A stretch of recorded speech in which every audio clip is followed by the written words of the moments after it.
कौन सा? कौन सा सर्वधर्मोपपत्ति है? 37वें सूत्र। ठीक।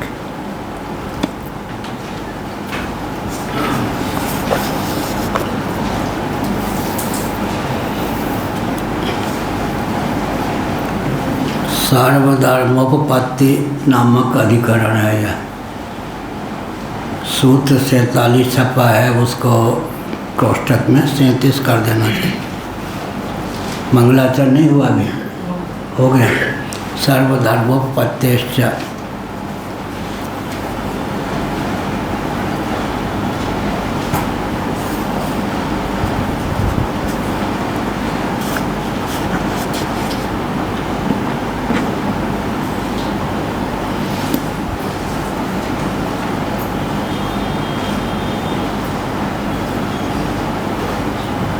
नारायण। जगत कारणत्व, सर्वज्ञत्व आदि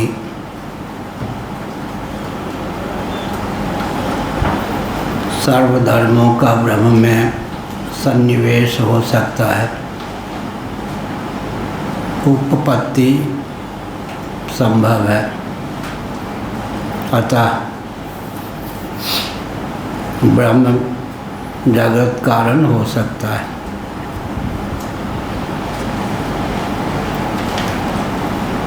एक निमित्त कारण होता है, दूसरा उपादान कारण होता है। परमात्मा तत्व सर्वज्ञ है, सर्वशक्तिमान है। सर्वज्ञ होने के कारण जगत का निमित्त कारण हो ही सकता है। सर्वशक्तिमान होने के कारण जगत का उपादान कारण हो सकता है। वेदांत प्रस्थान में सच्चिदानंद स्वरूप सर्वेश्वर को जगत का अभिन्न निमित्तोपादान कारण माना गया। जगत बनाने वाला भी और जगत बनने वाला भी भगवत तत्व ही, परमात्मा तत्व ही। सर्वरूप में परमात्मा तत्व ही समुल्लसित है, यह अभिप्राय है।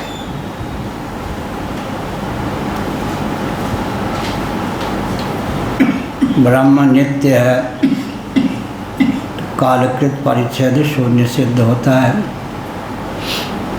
काल के द्वारा कबलित नहीं होता, जो नित्य होता है। नित्य को ही सत्य कहते हैं। वेदांत प्रस्थान में नित्य और सत्य पर्यायवाचक शब्द है। वैशेषिकों के यहाँ सत्य तो कहते हैं अर्थ क्रियाकारी को, लेकिन जो सत्य है वो नित्य नहीं भी हो सकता है। घटादि सत्य है, पृथ्वी आदि सत्य हैं, पर नित्य नहीं है। वेदांत प्रस्थान में नित्य को ही सत्य, सत्य को ही नित्य कहते हैं। जो काल के द्वारा कबलित न हो वह नित्य है, सदा रहे। जो सर्वत्र रहे, देशांतर के द्वारा कबलित न हो, जो विभु हो, भगवत तत्व विभु भी है। वस्तुअंतर के द्वारा जो कबलित न हो, वस्तुकृत परिच्छेद शून्य वही होता है जो सर्वोपादान सर्वाधिष्ठान सिद्ध हो। इसलिए सदा सर्वगत और सर्वरूप परमात्मा तत्व है। सदा है, सर्वगत है, सर्वरूप है। सर्वगत तुलसीदास जी ने कहा परमात्मा तत्व सर्व है, सर्वगत है, सदा है। ऊपर से विचार करते हैं कि नीचे से विचार करते हैं। वैशेषिकों के अनुसार नीचे से विचार करेंगे तो नित्य परमाणु को लोग मानते हैं वैशेषिक, परंतु विभु तो नहीं मानते। इसलिए नित्य होने पर भी कोई विभु हो आवश्यक नहीं है। वैशेषिकों के प्रस्थान में या तो महापरिमाण परिमित या अणुपरिमाण परिमित दो को ही नित्य कह सकते हैं। जो मध्यम परिमाण परिमित होता है वह अनित्य होता है, लेकिन जो अर्थक क्रियाकारी है उसका नाम सत्य होता है। इसलिए वे लोग घट आदि को भी सत्य मान सकते हैं। एक प्रकार से वेदांत की अनुकृति है, वाचारंभणम विकारो नामधेयम मृत्तिकेतेव सत्यम। घट आदि जो कार्य हैं मिट्टी के, जिनको उपादेय कहते हैं, उपादान कारण से निर्मित, उनका मूल कौन है? मिट्टी, मृत्तिका। या घट आदि की अपेक्षा मृत्तिका सत्य है। मिट्टी माने पृथ्वी, समष्टि मिट्टी का नाम ही पृथ्वी हो जाता है। पृथ्वी की अपेक्षा पानी, जिसको जल कहते हैं, वो सत्य है, क्योंकि जल पृथ्वी की अपेक्षा सन्निकट निर्विशेष है। जल में स्वभावतः गंध नहीं होता, निर्गंध होता है, लेकिन पृथ्वी में जल और जल के गुण की अनुगति होती है। कारण और कारण के गुण की अनुगति कार्य में होती है। कभी कभी कहीं कहीं कार्य के गुण का कारण में संचार हो जाता है, न कि अनुगति। जैसे सुगंध या दुर्गंध है तो वायु योग से, सन्निवेश से जल, तेज और वायु में भी गंध का संचार हो जाता है। जल निर्गंध है स्वरूप से, उसमें भी सुगंधित दुर्गंधित शब्द का प्रयोग होता है। चिता, मुर्दे आदि जलते हैं, चंदन आदि भी जलता है यज्ञ इत्यादि में, तो अग्नि में भी गंध का संचार हो ही जाता है, वायु में गंध का संचार हो जाता है। आकाश एक ऐसा तत्व है कि उसमें गंध का संचार नहीं होता, न रस का संचार होता है, न रूप का संचार होता है, न स्पर्श का संचार होता है। कार्यकोटि प्रविष्ट होने पर भी सांख्य प्रस्थान के अनुसार, योगा प्रस्थान के अनुसार, वेदांत प्रस्थान के अनुसार कार्यकोटि प्रविष्ट होने पर भी आकाश में गंध, रस, रूप, रस, स्पर्श नामक गुणों का संचार नहीं होता, लेकिन वायु में तो गंध का संचार हो जाता है। इस प्रकार से तो जगत कारण कौन हो सकता है? ब्रह्म हो सकता है या नहीं? सर्वज्ञ है, इसलिए तदैक्षत सईक्षण चक्रे सो कामयत। इन वचनों के अनुसार वह जगत कारण हो सकता है, ईक्षण कर्ता हो सकता है। और तदात्मानं स्वयं अकुरुत सर्वं खलुदं ब्रह्म ब्रह्मैवेदं सर्वम आत्मैवेदं सर्वम अहमैवेदं सर्वम आदि वचनों के अनुसार बहुभवन सामर्थ्य संपन्न होने के कारण, वस्तुकृत परिचय शून्य होने के कारण सर्वरूप भी हो जाता है। ऊपर से लेंगे,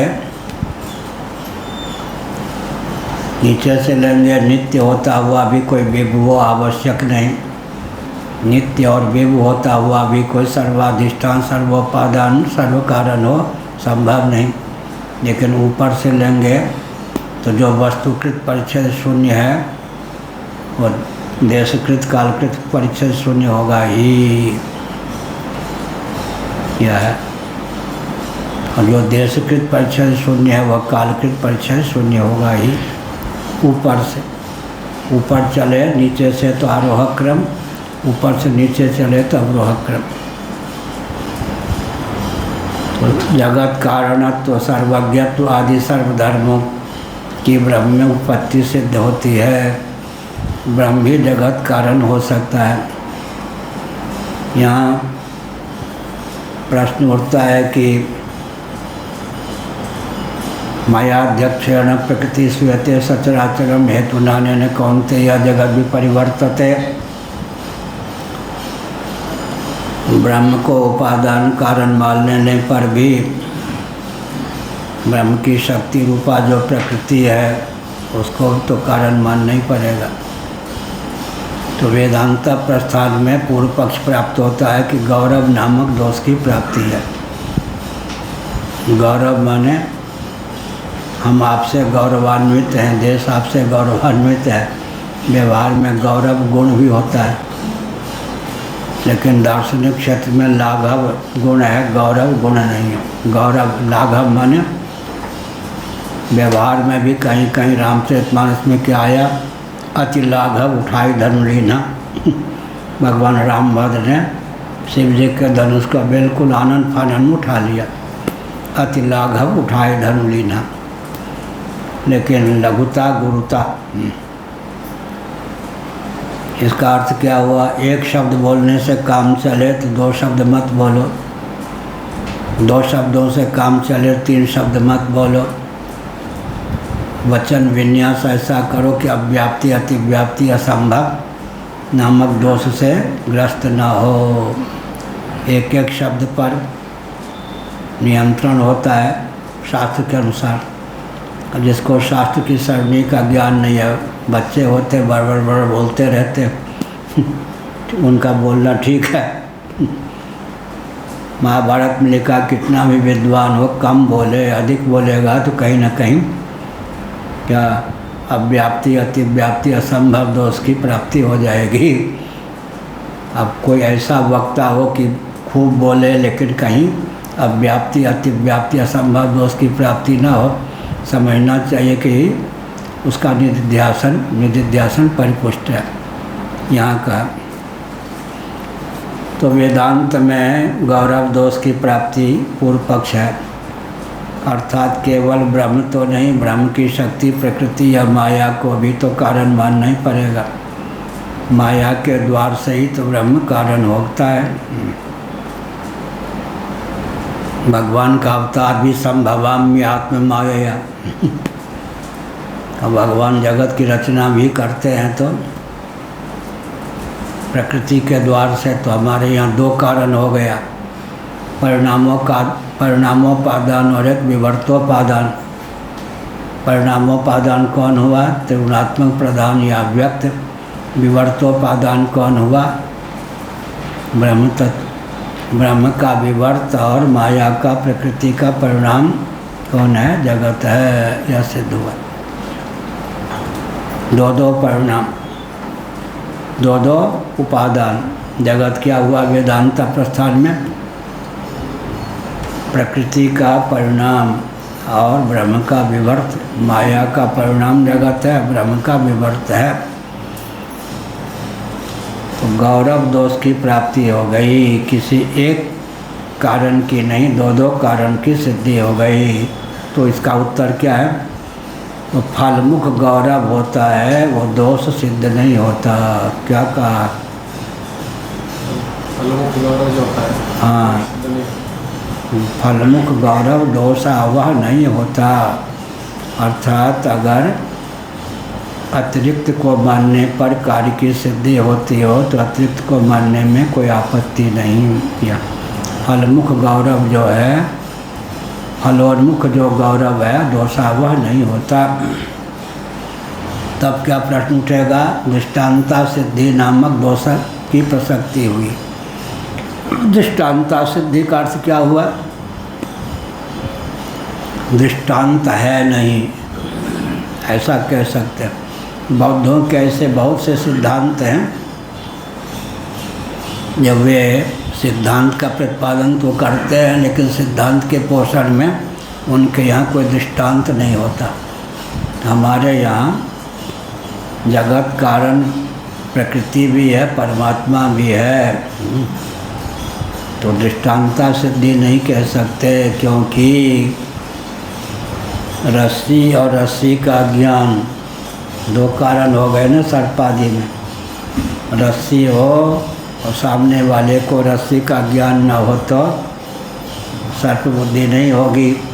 तो रस्सी और रस्सी का ज्ञान दो कारण होने पर रज्जु सर्प परिलक्षित होता है। तो फलमुख गौरव गौरव नहीं होता। क्या हुआ? फलमुख जो गौरव है गौरव नहीं होता। दूसरी बात क्या है? दूसरा कोई प्रश्न कर सकता है, फिर तो द्वैत की प्राप्ति हो जाएगी, अद्वैत सिद्ध नहीं होगा। इसका उत्तर कल परसों भी हमने दिया था। पंचदशी नामक वेदांत का ग्रंथ है, उस ग्रंथ के अनुसार क्या होगा? कोई भी शक्ति अपने आश्रय शक्तिमान या शक्ति को अपनी विद्यमानता से जहाँ सद्वृत्ति नहीं होने देती, वहाँ अपने कार्यों की विद्यमानता से सद्वृत्ति नहीं होने देती। जैसे कि ब्रह्मनिष्ठ सिद्धता नाम की शक्ति जहाँ अपनी विद्यमानता से शक्त या शक्त मिट्टी को सद्वृत्ति नहीं होने देती, वहाँ घटाधिकारियों के योग से भी अपने आश्रय मृत्तिका को सद्वृत्ति नहीं होने देती। यह हुआ नहीं। कोई भी शक्ति अपनी विद्यमानता से या अपने कार्यों की विद्यमानता से भी अपने आश्रय शक्त को या शक्तिमान को सद्वृत्ति नहीं होने देती। जैसे कि ब्रह्मनिष्ठ जो सिद्धता नाम की शक्ति है, वो अपने आश्रय मृत्तिका को अपनी विद्यमानता से जहाँ सद्वृत्ति नहीं होने देती, वहाँ घटाधिकारियों की विद्यमानता से भी अपने आश्रय शक्तिमान को सद्वृत्ति नहीं होने देती। वहाँ से लेकर वहाँ तक वाक्य हो गए या नहीं? सर्वधर्मोपत्तिश्च, या भगवान जो है सर्वज्ञ भी हैं, सर्वशक्तिमान भी। अगर भगवान जगत ना हो तो नित्य होने पर भी, विभु होने पर भी क्या होंगे? वस्तुकृत परिचय शून्य नहीं सिद्ध होंगे। नित्य होने पर कालकृत परिचय शून्य सिद्ध हो जाएंगे, विभु होने पर देशकृत परिचय शून्य हो जाएंगे। लेकिन सर्वोपादान सर्वाधिष्ठान न होने पर वस्तुकृत परिचय शून्य नहीं होंगे, तो भगवान अनंत सिद्ध नहीं होंगे। अनंत चतुर्दशी श्रावण में होते क्या, या भाद्र? अनंत सिद्ध नहीं होंगे। सत्यम भाद्र में, तो सत्यम ज्ञान अनंतम ब्रह्म, अनंत भी होना चाहिए। अनंत का अर्थ क्या हुआ? काल के द्वारा कबलित ना हो, देशांतर के द्वारा कबलित ना हो, वस्तुअंतर के द्वारा कबलित ना हो। वही तो कालकृत देशकृत वस्तुकृत परिचय शून्य होगा। अगर हम परमात्मा को नित्य भी मान लें, विभु भी मान लें, लेकिन सर्वोपादान सर्वाधिष्ठान न माने तो परमात्मा तत्व विभु होने पर भी, नित्य होने पर भी अनंत सिद्ध नहीं होगा। अनंतता के प्रयोजक तीन हो जाते हैं। कौन? काल के द्वारा कबलित ना हो, अनंत हुआ, अंत नहीं होगा काल के द्वारा। देशांतर के द्वारा कबलित ना हो तो विभु, विभु जो होगा देशांतर के द्वारा कबलित नहीं होगा। वस्तुअंतर के द्वारा कबलित वही नहीं हो सकता है जो सर्वोपादान सर्वाधिष्ठान स्वरूप हो, सर्वरूप हो, या सर्व भी हो, सर्वगत भी हो, सर्वुरालय भी हो, और इतरता सर्वरहित भी हो। तुलसीदास जी ने क्या लिखा? सर्व सर्वगत सर्वउरालय सर्वरहित सब उर्पुरवासी। इतरता जन्माद्य से यतोन्वयात इतरता, इतरता माने अतिरिक्त भी। तो प्रकृति पार प्रभु भगवान जो हैं प्रकृति पार भी हैं, प्रकृति से अतिक्रांत भी हैं। यह सब हुआ। सर्वधर्मोपत्तिश्च, यहाँ पर धर्म शब्द का प्रयोग किया, सर्वधर्म। जगत कारणत्व भी एक धर्म है, सर्वज्ञत्व भी धर्म है, आदि धर्मों से ब्रह्म समलंकृत है, अर्थात ब्रह्म में उत्पत्ति हो सकती है। अतः क्या हुआ, जगत कारण होने के लिए जो क्षमता चाहिए वह क्षमता ब्रह्म में सिद्ध है। अब सांख्यों के अनुसार विचित्र बात है। एक दिन हमने कहा विचित्र बात क्या है, उनके यहाँ जगत का अभिन्न निमित्तोपादान कारण कौन होगा, त्रिगुणात्मक प्रधान होगा या अव्यक्त होगा या प्रकृति होगी, यही ना। तो प्रश्न उठता है कि प्रकृति तो अचित है, उनके मत में भी जड़ है। चतुर्दश भुवनात्मक ब्रह्मांड की संरचना के अनुकूल उसमें ईक्षण कैसे होगा, तदैक्षत ईक्षण कैसे होगा। जड़ वस्तु में जो ईक्षण होता है गौण प्रयोग हुआ है नहीं, या दंडा या दंड तुम पर बरसना ही चाहता है या किनारा अब गिरना ही चाहता है। जड़ वस्तु में जो ईक्षण का प्रयोग होता है गौण होता है। अनंत कोटि ब्रह्मांड की संरचना प्रकृति के ईक्षण से हो जाए संभव नहीं, इसलिए परमात्मा तत्व को मानना आवश्यक है। तदैक्षत सईक्षण चक्रे सो कामयत, इन श्रुतियों के अनुसार परमात्मा तत्व कौन हो गया, जगत का ईक्षण करता, निमित्त हो गया। तदात्मानं स्वयं अकुरुत, यह तदात्मानं स्वयं अकुरुत आदि वचनों के अनुसार वह उपादान कारण भी हो गया। बहुश्याम एको हम का अध्यार कर दिया, बहुश्याम प्रजाएया, यह मैं बहुत हो जाऊं, एक का विविध रूपों में होना, यह हो गया।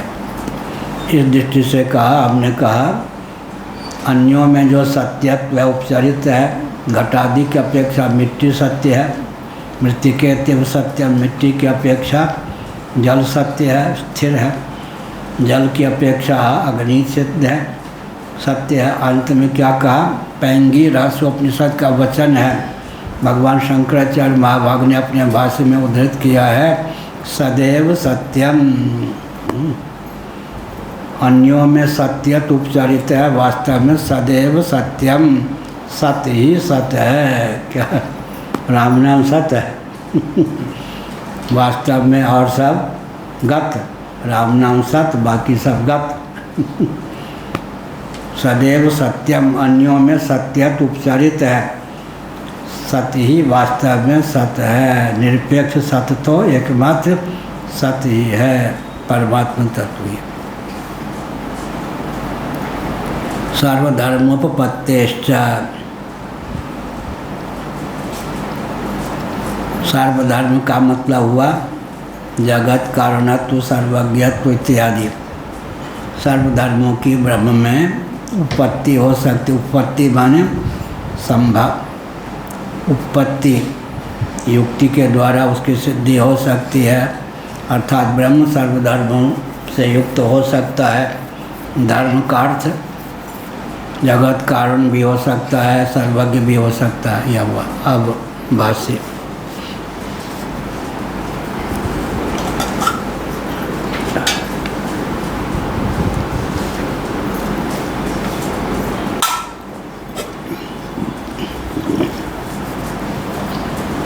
चेतनं ब्रह्म जगतः कारणं प्रकृतिश्च इत्यस्मिन् अवधारिते वेदार्थे परहि उपक्षिप्तान्विक लक्षणत्वात्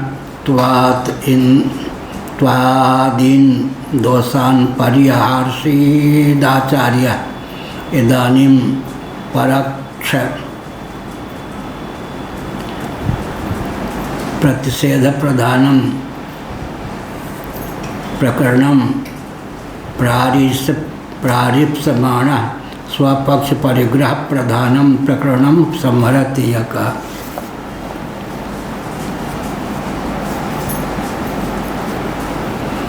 चेतनम ब्रह्म जगता कारणम प्रकृतिश्च।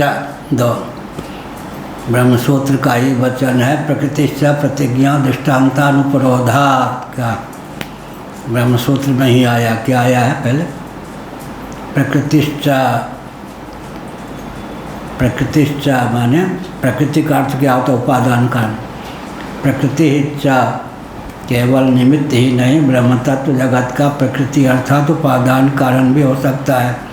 प्रकृतिश्च क्यों कहा? प्रतिज्ञा दृष्टान्तानुपरोधात्। प्रतिज्ञा 398 पृष्ठ 37वां सूत्र सर्वधर्मोपत्तिश्च। इसमें पृष्ठ अलग हो सकता है, यह कहा चेतनम ब्रह्म जगता कारणम प्रकृतिश्च। जगता कारणम भी कहा, प्रकृतिश्च अर्थात इसका अर्थ क्या हुआ? निमित्त कारण और उपादान कारण दोनों हो सकता है। हाँ क्या है?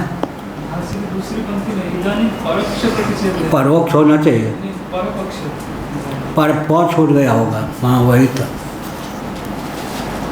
पौ जोड़ दें। परपक्ष प्रतिषेध प्रधान, ठीक का।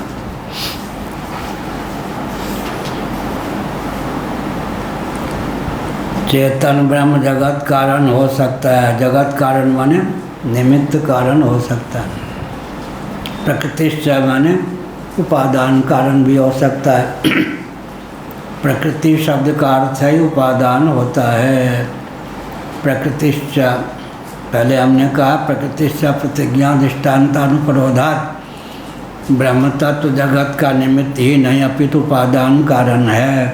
कैसे समझा? प्रतिज्ञा एक विज्ञान से सर्व विज्ञान की सिद्धि या प्रतिज्ञा है। मृत्तिका के विज्ञान से घट आदि की सिद्धि यह दृष्टांत है।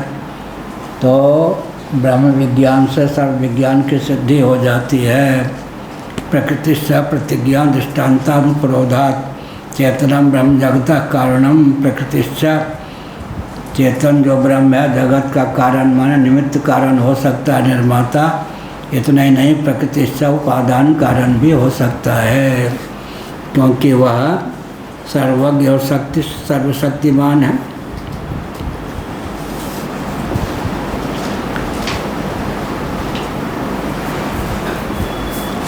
अस्मिन् अवधारिते वेदार्थे परैः उपक्षिप्तान्विलक्षणत्वादीन् दोषान् परिहारसीत आचार्यः। यह जो वेदांत का सुनिश्चित तथ्य है, इस वेदार्थ में प्रतिपक्षी जितने हैं जिनको यह तथ्य हमसे सही नहीं है, मान्य नहीं है, उन लोगों ने जितना आक्षेप किया आचार्य ने अर्थात ग्रंथकार ने उन सब का परिहार कर दिया। यह जगत का अभिन्न निमित्तोपादान कारण वेदांत वेद्य सच्चिदानंद स्वरूप ब्रह्म है। इस तथ्य की परिपुष्टि के लिए जितने पूर्व पक्ष किए गए वादियों के द्वारा उन सब का यथावत युक्ति सम्मत परिहार सूत्रकार भगवान ने कर दिया। वादरायणाचार्य ने यह कहा।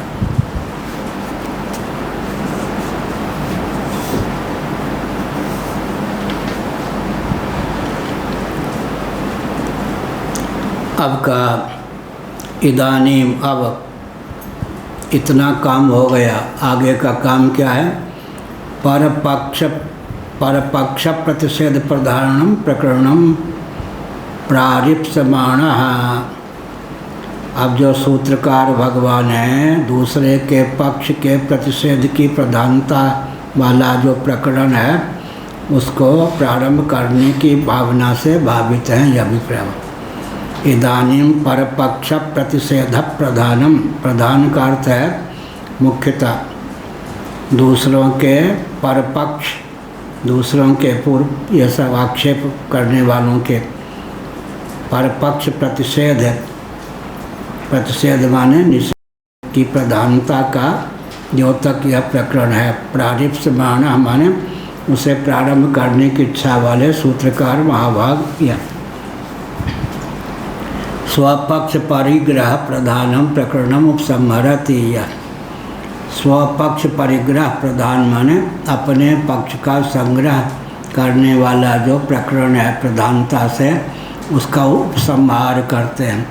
उसका प्रतिपादन तो हो गया, अब उसको विराम दे करके नया प्रकरण प्रारंभ करते हैं, अर्थात परपक्ष के प्रतिषेध की प्रधानता से नवीन प्रकरण को प्रारंभ करते हैं। यस्माद् अस्मिन् ब्रह्मणि कारणे परिगृह्यमाणे प्रदर्शितेन प्रकरणेन सर्वे कारण धर्म उपपद्यन्ते। सर्वज्ञ सर्वशक्ति मायामयम मायामयम या मायामयम मायामयम मयम होगा ना, महा अच्छा महामायम, ठीक है, महामायम च ब्रह्मया इति। कारण क्या, यह जो ब्रह्म है उसमें परिगृह्यमाणे प्रदर्शितेन प्रकरणेन यह कहा।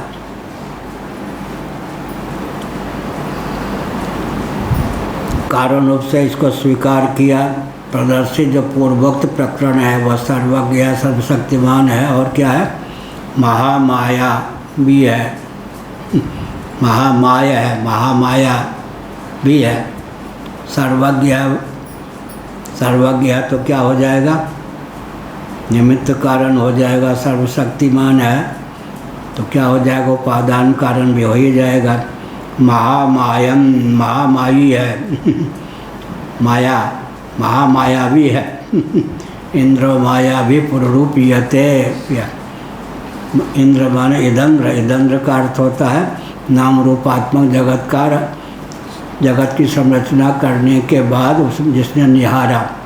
इंद्र शब्द परमात्मा का द्योतक है। इंद्र माया भी बहुवचन का अर्थ हुआ प्रज्ञा भेद से। यहाँ पर कहा सर्वज्ञ भगवान है, सर्वशक्तिवान है, सर्वशक्ति महामाया भी है। महामाया भी माने छल करने वाले नहीं, महामाया।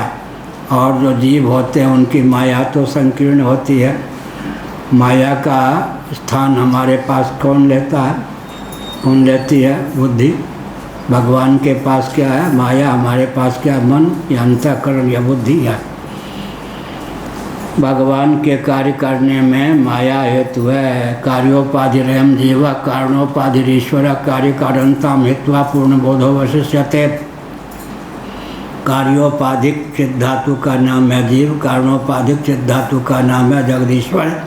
भगवान के पास कौन है, माया। हमारे पास क्या है, मन। इसीलिए भागवत में क्या कहा गया, विद्धि माया मनोमयम। विद्धि माया मनोमयम, जगत को दोहरी मयता प्राप्त है। जगत मायामय भी है और मनोमय भी है। जीव शिष्ट द्वैत प्रपंच की मनोमयता सिद्ध है, जबकि ईश शिष्ट द्वैत प्रपंच की मायामयता सिद्ध है। क्या कहा पांडे जी जीव शिष्ट अस्मदादि शिष्ट जीव शिष्ट द्वैत प्रपंच की क्या है, मनोमयता सिद्ध है, जबकि ईश शिष्ट द्वैत प्रपंच की मायामयता सिद्ध है। हाँ, हरियाणा वाले अब बोली देंगे। हाँ, एक माया का संसार, एक मन का संसार। हाँ, ईश्वर का संसार कौन सा है, माया वाला, और जीव का मन से जो। हाँ, बढ़िया, हरियाणा वाला ने ठीक कहा गाय का दूध पीते हैं इसलिए कह दिया। हमने बहुत किया, बचपन से बहुत दिनों तक किया। हाँ, यही तो कह, गाय दूध के लिए रखा। हाँ, बस ठीक है, ठीक, तभी तो विद्धि माया मनोमयम। क्या, ईश शिष्ट द्वैत प्रपंच जो है जीव के बंधन में न होकर मुक्ति में हेतु है। जीव शिष्ट द्वैत प्रपंच ही जीव के बंधन में हेतु है। मानी बंधन में आए। ईश शिष्ट जो द्वैत प्रपंच है, जीव उसमें अहंता ममता स्थापित करके मर जाता है, बन जाता है। माया सीधे नहीं व्याप्ति किसी को, किसके द्वार से व्याप्ति है? मैं और मोर तोड़ते हैं माया, मैं मेरा तू तेरा, सीधे माया किसी को प्रकट होकर ग्रस ले, ऐसा नहीं। तुलसीदास जी ने लिखा कि माया किसके द्वार से व्याप्ति है? मैं मेरा तू तेरा के द्वार से माया व्यक्ति को ग्रस लेती है। जिसको हम कहते हैं तू, वो अपने को कहता है मैं, जिसको हम कहते हैं तेरा, वो कहता है मेरा। अंत में मैं मेरा तू तेरे का अंतर्भाव किसमें हो जाता है? मैं और मेरे में। तो माया जो बांधती है दो के माध्यम से, पहले चार के माध्यम से, चार का अंतर्भाव दो में कर दिया, अहम और मम, इतना मैं, इतना मेरा, इतना तू, इतना तेरा, मैं तू। व्यवहार संपादन के लिए तो ठीक है, लेकिन इसीलिए तुलसीदास जग आप सहित, जब लग निर्मूल न होई, तब लग कोटि उपाय करी, मरिय तरी नहीं भाई। विनय पति का आप सहित माने अहमिति के सहित, जग माने इदम, इदम और अहम दोनों का उच्छेद हो जाए। तुलसीदास जग आप सहित, जब लग निर्मूल न होई माने माया, अविद्या, इदमता, अहमता और उसके मूल में जो अविद्या, तीनों का उच्छेद नहीं होगा, तब तक कोटि उपाय करी, मरी तरी नहीं भाई। करोड़ों प्रकार के उपाय करो, मर तो सकते हो, तर नहीं सकते हो। यह तुलसीदास जगचिद विलास को बूझत बूझत बूझे, 3 बार बूझे क्यों कहा? तुलसीदास जी का कहना है कि जगत चिद विलास है, इस तथ्य को कोई बिरले बूझते बूझते बूझता है। बूझना माने समझना, बुझै छी कि नहीं, मैथिली में भी अवधि में भी बुझना शब्द चलता है। जगत तुलसीदास जग चिद विलास को कोई बूझत बूझत बूझे। पहले बूझत का अर्थ क्या हुआ? जगत भूतों का विलास है। दूसरे का क्या अर्थ हुआ? माया का विलास है। तीसरे बूझत का अर्थ क्या है? परमात्मा ब्रह्म का विलास। पहले जगत को भूतों का विलास समझे। कितने भूत हैं हरियाणा वाले? हैं? 3 भूत हैं। अच्छा 5 भूत कहाँ गए? पृथ्वी जल तेज वायु आकाश। हाँ, छांदों के अनुसार 3, ठीक है। 5 भूत हैं। जगत को पहले क्या समझेंगे? भूतों का विलास। 5 भौतिक है या नहीं? अगर जगत को पहले क्या समझना चाहिए? भूतों का विलास। 5 भौतिक या निष्ठा परिपूर्ण हो जाए तब क्या समझना चाहिए? प्रकृति का विलास, माया का विलास। यह भी निष्ठा परिपूर्ण हो जाए तो ब्रह्म का विलास। तुलसीदास जग चिद विलास को बूझत बूझत बूझे। यह पहले जगत को भूतों का विलास, फिर प्रकृति का विलास, फिर कहाँ? ब्रह्म विलास। इसीलिए क्षेत्र क्षेत्रज्ञयोरेव मंत्रम ज्ञान चक्षुषा। आगे क्या लिखा? भूत प्रकृति मोक्षम च ये विदुर्यांति ते परम। भूत प्रकृति मोक्षम च, भूत का मोक्ष हो जाए। भूत का मोक्ष हो गया। मोक्ष माने बाध। 5 भौतिक प्रपंच के आज उपादान कारण पंचभूत, उनका मोक्ष माने बाध हो जाए। उसके बाद पंचभूतों का जो कारण है प्रकृति का भी मोक्ष हो जाए। अर्थात पंचभूत और प्रकृति दोनों का बाधात्मक मोक्ष हो जाए, तब जाकर कल्याण होगा। क्षेत्र क्षेत्रज्ञयोरेव मंत्रम ज्ञान चक्षुषा भूत प्रकृति मोक्षम च ये विदुर्यांति ते परम। स्वास्थ्य ठीक है क्या उनका? कौन है? ऋषिकेश जी। तो क्या कह रहे थे? क्षेत्र क्षेत्रज्ञयोरेव मंत्रम ज्ञान चक्षुषा भूत प्रकृति मोक्षम च ये विदुर्यांति ते परम। पहले भूतों का मोक्ष हो जाए, बाद हो जाए फिर प्रकृति का, बहुत विचित्र तथ्य कल हमने कहा, मध्वाचार्य महाभाग ने भी कट्टर द्वैतवादी मध्वाचार्य जी ने यहाँ आकर के वही अर्थ कर दिया जो शंकराचार्य ने पहले से किया था। तो यहाँ कहाँ रह गए मध्वाचार्य? मध्वाचार्य द्वैतवादी नहीं रह गए। भूत प्रकृति मोक्षम का अर्थ भी मध्वाचार्य के मत में यही होता है, भूत का विलय हो जाए, बाधात्मक मोक्ष हो जाए, और प्रकृति का भी भूत प्रकृति मोक्षम च यह विदुर्यांत ते परम। और विशिष्टाद्वैतवादी रामानुजाचार्य जी कहाँ विशिष्टाद्वैतवादी नहीं रह जाते। ना सत्व विद्यते भावो ना भावो विद्यते सतः, इसका जो अर्थ उन्होंने किया है उस अर्थ का अनुशीलन करें तो विशिष्टाद्वैतवादी नहीं रह जाते। कहीं न कहीं जाकर ये सब बहुत अच्छे आचार्य हैं। क्या? सभी अच्छे आचार्य हैं। क्यों अच्छे आचार्य हैं? शास्त्र की सरणी का त्याग नहीं करते। शास्त्र की सरणी का त्याग नहीं करते तो कट्टर द्वैतवादी होकर भी लिखते लिखते लिखते लिखते कहीं ऐसा भंवर आ जाता है जहाँ वस्तु स्थिति का प्रकाश करने के लिए उनको बाध्य होना ही पड़ता है। इसलिए विदुषाम किम अशोभनम, इसलिए प्रज्ञावृत्ति भी, प्रज्ञा को लेकर के माया भी बहुवचन है।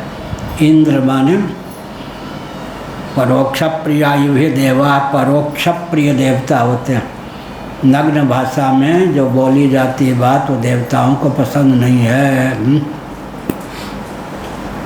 काल कहा था ना, है जम्मान।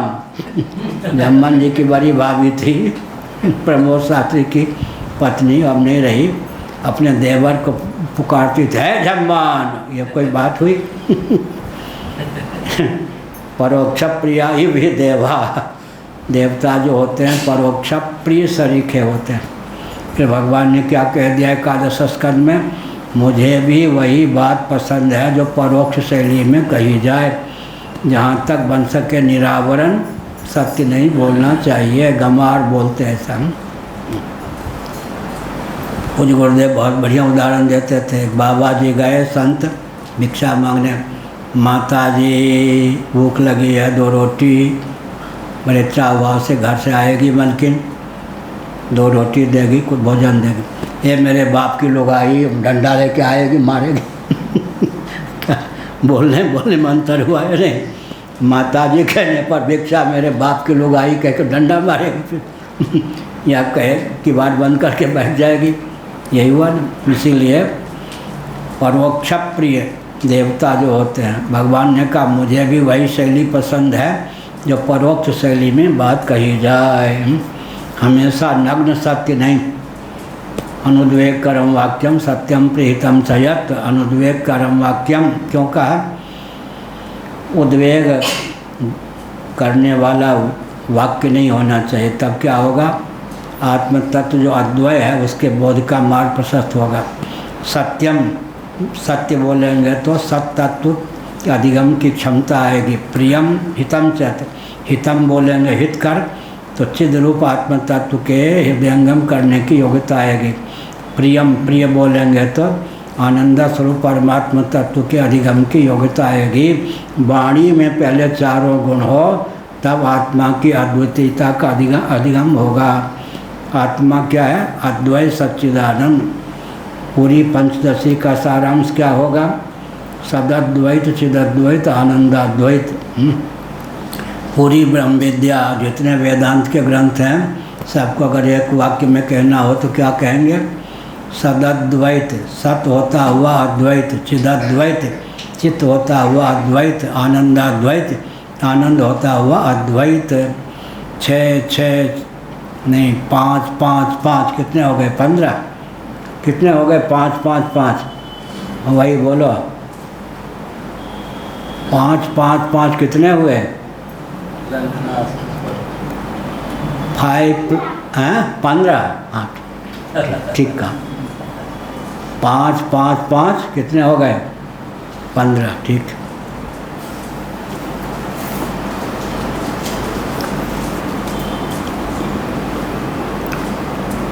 हो गया। अब क्या है,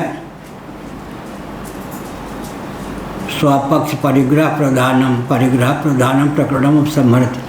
अपने पक्ष के परिग्रह माने संग्रह माने निरूपण की प्रधानता वाला प्रकरण करते हैं। पर पक्ष का निराकरण कर दिया, स्वपक्ष का प्रतिपादन करते। प्रधान क्यों कहा, कहीं कहीं पर पक्ष का प्रतिषेध भी होगा, लेकिन प्रधानता रहेगी स्वपक्ष के। यह हुआ यस्मादस्मिन् ब्रह्मणे कारणे परिगृह्यमाणे प्रदर्शितेन प्रकारेण सर्वे कारण धर्मा उपपद्यन्ते। सर्वज्ञ सर्वशक्ति मायामयम च ब्रह्म।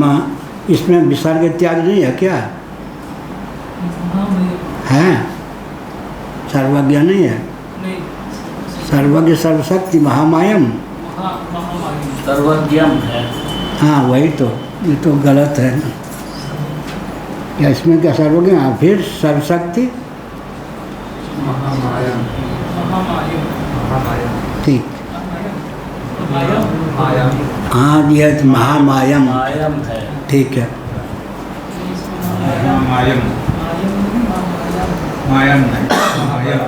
मायावी मायम, महामायावी माया। सर्वज्ञ या सर्वज्ञ सर्वयुक्त, यहाँ महामायम। ब्रह्म जो है सर्वज्ञ है, सर्वशक्ति है, महामाय है। माने महामाय माने औरों के पास तो माया की छोटी छोटी इकाई है, बुद्धिवृत्ति या बुद्धि। हम लोगों के पास है मन है, विद्धि माया मनोमयम। भगवान के पास तो साक्षात माया ही है उपाधि के रूप में। कार्योपाधिरयम जीव कारणोपाधि ईश्वर, यह हुआ। भगवान महामाया भी हैं, अर्थात माई हैं। यह सर्वज्ञ सर्वशक्ति क्या पाठ है उसमें? नहीं, सर्वज्ञ में हाँ ठीक है, अब ठीक हुआ, गलत है। सर्वज्ञ है, सर्वशक्ति संपन्न है, अर्थात उपादान कारण भी है, निमित्त कारण भी है। निमित्त कारण भी उपादान कारण है। महामाया माने छोटी छोटी माया नहीं, पूर्ण माया, महामाया। या महामाया मम योनिर्महद् ब्रह्म तस्मिन् गर्भं दधाम्यहम्। प्रकृतिं सामधिष्ठाय संभवामि युगे युगे मयाध्यक्षेण प्रकृति श्रूयते सचराचरम्। यः तस्मात् अनतिशंकनीयम् इदम् औपनिषदं दर्शनम् इति। यह हुआ। जबकि बात ऐसी है, इसलिए यह जो औपनिषद दर्शन है, इस पर शंका नहीं करनी चाहिए। यह तस्मात् अनतिशंकनीयम माने जिज्ञासा के दृष्टि से शंका करें, लेकिन मर्यादा का अतिक्रमण करके अतिशंका न करें। तस्मात् अनतिशंकनीयम इदम औपनिषदम दर्शनम। यह जो औपनिषद दर्शन है, उपनिषद माने उपनिषद, कठोपनिषद के भाष्य में शंकराचार्य महाराज ने उपनिषद शब्द का अर्थ किया है उपनिषद, सत हिंसा के अर्थ में। अर्थात अविद्या और आविद्यक जितना प्रपंच है सब का कौरौन डाले, नष्ट ही कर दे। उपनिषद जिसके विज्ञान से क्या हो, अज्ञान अध्यास और अध्यास मूल अज्ञान का पूर्ण रूप से समुच्छेद हो जाए, उसका नाम उपनिषद किया। सच्चिदानंद स्वरूप आत्मा की ब्रह्मरूपता, ब्रह्म की आत्मरूपता, आत्मा स्वरूप ब्रह्म में, ब्रह्म स्वरूप आत्मा में प्रकृति सहित प्रपंच की अध्यक्षता का चंचल निश्चय ही बोध है। क्या कहा, पहले से याद होगा। सच्चिदानंद स्वरूप ब्रह्म की आत्मरूपता, आत्मा की ब्रह्मरूपता,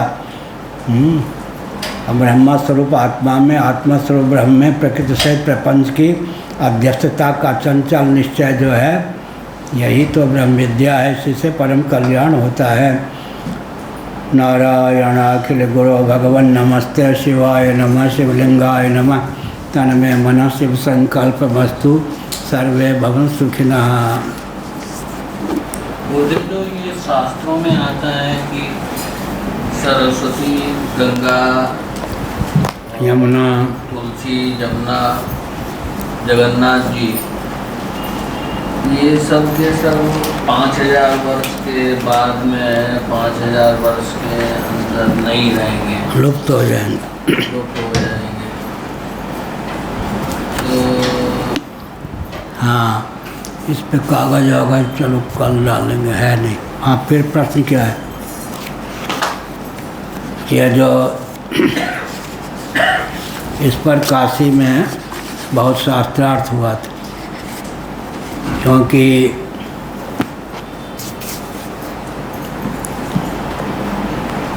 जब कलयुग के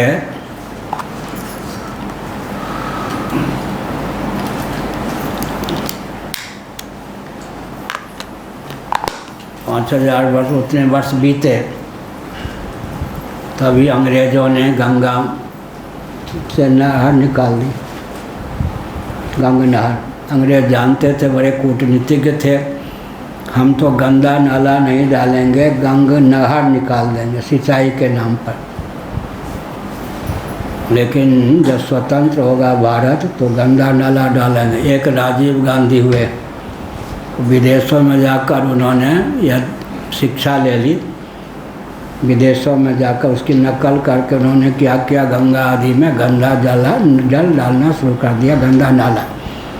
नहर निकाला अंग्रेज़ों ने, गंदा जल डलवाना शुरू किया विदेशियों की नकल करके राजीव जी ने। अब जो है ऊपर से चलो बद्रीनाथ आदि से 4 धारा मिलकर गंगा हुई है ना, करुणा, प्रयास, रुद्र प्रयाग, रुद्र प्रयाग, ये सब को मिला करके 4 धाराएं मिलकर के अलकनंद ऐसा गंगा बनी है। ऊपर ही आप तब गए हो ना साथ में, ऊपर ही गंगा की धारा लुप्त है। यहाँ तो फिर नहर आदि के पानी है, गंगा तो फिर ऊपर ही उत्तराखंड में ही गंगा को लुप्त कर दिया गया। बाकी तो गंगा की धारा में कुछ और ही जल हैं, तो कलयुग में हो ही गया। मूल गंगाधारा रही कहाँ गई? ऊपर ही नहर निकाल करके ये सब करके सब खत्म कर दिया। इसलिए कलयुग में दिव्य शक्तियाँ जो हैं जितनी हैं सब पृथ्वी को छोड़ देंगी। इतने हजार वर्ष पे, इतने हजार वर्ष गंगा यमुना ये सब पृथ्वी से लुप्त हो जाएंगी। तारक जितनी सामग्रियाँ हैं सब चलती बनेंगी। यह हर हर महादेव।